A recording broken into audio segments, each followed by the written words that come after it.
নমস্কাৰ আৰু সংগ্ৰামী অভিনন্দন গ্ৰহণ কৰিব। আপোনাৰ এটা ভিডিঅ' আজি আমি পালোঁ সংবাদ মাধ্যমত। আপুনি কৈছে যে অহা অক্টোবৰ মাহত নতুন আইন আহিব, এই আইনৰ আওতাত যিসকল শিক্ষানুষ্ঠান পৰিব তেওঁলোকৰ প্ৰাদেশিকৰণ হ'ব আৰু যিসকল আওতাত নপৰিব তেওঁলোক আকৌ বঞ্চিত হ'ব। এই কথাটো হ'ল, আমি সদৌ অসম অবাধিকৃত শিক্ষক কৰ্মচাৰী সংস্থাই দীৰ্ঘদিন আপোনাৰ ওচৰত আমি আবেদন নিবেদন কৰি আছোঁ আৰু আমি গণতান্ত্ৰিকভাৱে বিভিন্ন আন্দোলন প্ৰতিবাদ ধৰ্ণা কাৰ্যসূচীও লৈছোঁ। সমান্তৰালভাৱে কিন্তু আপোনাক লগ পাবৰ কাৰণে, আপোনাৰ লগত আলোচনা কৰিবৰ কাৰণে আমি প্ৰতি মাহত 2-3খনকৈ আবেদনো দিছোঁ। আৰু এতিয়া এই কথাখিনি আমাৰ এই যিটো জ্বলন্ত সমস্যা, এই সমস্যা অৰ্থাৎ এই যিখিনি মানুহ ৰিটায়াৰ্ড হ'বলৈ আৰু 2 বছৰ 3 বছৰ আছে, এই মানুহখিনিক লৈ আপুনি আৰু কিমান খেলা কৰিব। আমি বুজি পাইছোঁ, অকণমান কিছু বুজি পাইছোঁ যে আপুনি 2022 চনতে আমাৰ লগত আলোচনা কৰিলে, আলোচনা কৰি তাৰপিছত আকৌ ইমান দিন মানে টোপ মাৰি থাকি এতিয়া যে আকৌ 25 চনত, এই 25 চনটো আপুনিও জানে যে 26 নিৰ্বাচন হ'ব। এতিয়া 25 চনটো আপোনাৰ কাৰ্যকালৰ আপোনাৰ মুখ্যমন্ত্ৰীত্বৰ শেষৰ বৰ্ষ।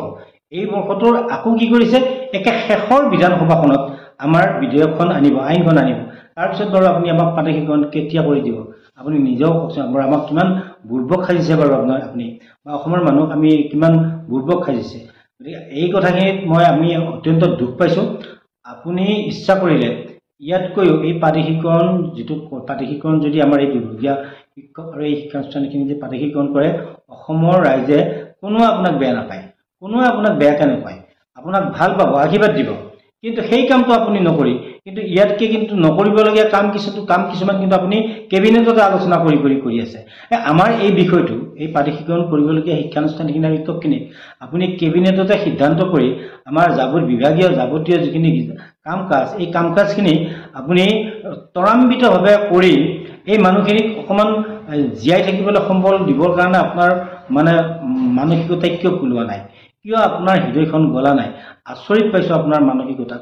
মই উপায় নাপাই কৈছোঁ, বেয়া নাপাব, উপায় নাপাই আপোনাক ক'বলগীয়া হৈছে। কাৰণ আমি আন্দোলন কৰি আমি আপোনাৰ ওচৰত আবেদন নিবেদন কৰি ভাগৰি গৈছোঁ।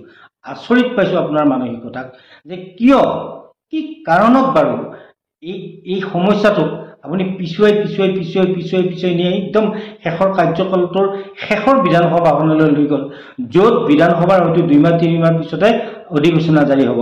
আৰু তেতিয়া তাৰপিছত আকৌ আপুনি ক'ব যে এতিয়া অধিসূচনা হ'ল, নেক্সট চৰকাৰ আকৌ আমি কৰি একদম প্ৰথমতে 19 দিনৰ ভিতৰত, 20 দিনৰ ভিতৰত, হয়তো 19 ঘণ্টাৰ ভিতৰত বুলি ক'ব, নতুবা 19 মিনিটৰ ভিতৰত আপোনালোকক প্ৰাদেশিকৰণ কৰি দিম বুলি আপুনি এটা ইছ্যু বনাব।